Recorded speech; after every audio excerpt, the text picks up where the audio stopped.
Албетте болгон. Ал ошол алгачкы жолу экранга чыгып аткан учурда. Бул жашыраак кезиңизге туура келсе студент убакта башталат. Студент убакта бул деген 98-жылдарга туш келет. 20 жыл, 30 жыл мурга кетип калат, 20 жылдан ашып кетет. Ошондо мындай бир көчөдө кетип атып элдер мени көрүп атты болду экен деп келе берчи да анан кайра бир аз туруп уялып кетесиң, өзүң оюңанчы. Стагфирла, кантип ойлоп атам, бул бизге туура келбеген маселе болчу эле депчи. Анан бирөөлөр келип учурашып салам айтса, жиркилдеп, аларды кагып силкип, мен кыйын болуп калбадым, булар эмне ушинте берет дегендей.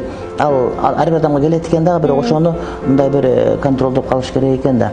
Анан адамдардан сын пикир келгенде, жакшы пикир келсе кадимкидей сүйүнүп, анан жаман пикир келгенде кыжаалат болгон, душман көргөндөй болуп, ушундай бир сезимдер бар болчу. Бир мен ойлойм бир 2 жылга чейин, 3 жылга чейин балким ошундай сезимди мындай жууп кетиргенге аракет кыласың, бирок кайра эле пайда болуп калып, кайра жок болот, кайра жылт этип пайда болот да, анан барып отуруп, кийинчерээк урушканда деле мактаганда деле мындай бир бирдей болуп калат. Аны жашырган менен Кудайдан жашыра албайбыз го.